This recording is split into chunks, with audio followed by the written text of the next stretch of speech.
বাজারে হঠাৎ চড়া ডিমের দাম। সপ্তাহের ব্যবধানে ডজনে 15 টাকা বেড়ে লাল ডিম বিক্রি হচ্ছে 135 টাকায় আর সাদা ডিম 125 টাকায়। ঊর্ধ্বমুখী মশলার দামও কেজিতে 120 টাকা বেড়ে আদার দাম উঠেছে 220 টাকা। 200 টাকার রসুন বিক্রি হচ্ছে 230 টাকা আর 10 টাকা বেড়ে পেঁয়াজ বিক্রি হচ্ছে 70 টাকায়। তবে কেজি প্রতি 100 টাকা কমেছে ট্যাংরা, পাবদা ও ইলিশে। আগের বাড়তি দামে বিক্রি হচ্ছে চাল, স্বস্তি নেই সবজির দামে। সেলিম মালিকের রিপোর্ট।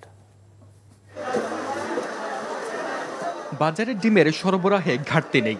ব্যবসায়ীরা বলছেন টাকা দিলেই মিলছে চাহিদা মতো ডিম, তারপরও দাম ঊর্ধ্বমুখী। সপ্তাহের ব্যবধানে লাল ও সাদা ডিমে ডজনে বেড়েছে 15 টাকা। লাল ডিম ছিল 120 টাকা ডজন, 135 টাকা, আর সাদা ডিম ছিল 110 টাকা ডজন, সেটা এখন 125 টাকা। এদিকে নতুন করে নাম বাড়লেও মধ্যবিত্তের প্রায় সাধ্যের বাইরে ব্রয়লার ও সোনালিকা মুরগি। ব্রয়লার ভাই গ্যাসের সপ্তাহে ছিল 150 টাকা, এই সপ্তাহে 170 টাকা। সোনালী গ্যাসের সপ্তাহে ছিল 280 টাকা, এই সপ্তাহে 320 টাকা। হঠাৎ বেশ খানিকটা বেড়েছে মশলার দাম। কেজি প্রতি পেঁয়াজে বেড়েছে 10 টাকা, রসুনে 30 টাকা আর আদায় 120 টাকা।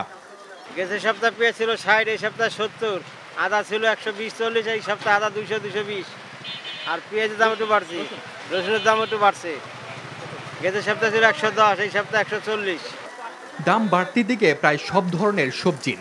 সবচেয়ে কম দামে বিক্রি হচ্ছে পেঁপে, সেটিরও দাম কেজিতে 10 টাকা বেড়ে বিক্রি হচ্ছে 40 টাকায়। 50 টাকা নিতে শুধু পেঁপে 40 টাকা কেজি। আর পটল স্বাভাবিক আছে 60 টাকা 70, ঢেঁড়স 60-70, তারপরে লাউ 70-80, তারপরে বেগুন 100। তবে কিছুটা কমেছে দেশীয় মাছের দাম। ইলিশের দাম কেজিতে 100 টাকা কমলেও এখনও সাধারণের সাধ্যের বাইরে। বিক্রি হচ্ছে 2500 টাকা কেজিতে। 1 কেজি 200-300 গুলো এখন বর্তমানে ওগুলো 2600 টাকা কেজি, কেজিতে 100-150 একটু কমছে। গোলসা মাছ গত সপ্তাহে আসাল 900-1000, এবার 800 টাকা হয়েছে এই সপ্তাহ। পাবদা আসাল 600-500। আমদানি ঘোষণাতেও কমেনি চালের দাম। কেজি প্রতি মিনিকেট বিক্রি হচ্ছে 80 থেকে 90 টাকায়, নাজির চাল 90 থেকে 95, আর মোটা চাল বিক্রি হচ্ছে 50 টাকার উপরে। সেলিম মালিক, এনটিভি নিউজ, ঢাকা। বান্ডেল থাকলে প্রতি সেনমানিতে টাকা বাঁচবে। বিকাশ সেনমানি বান্ডেল কিনে জিতুন প্রতি লেনদেনে।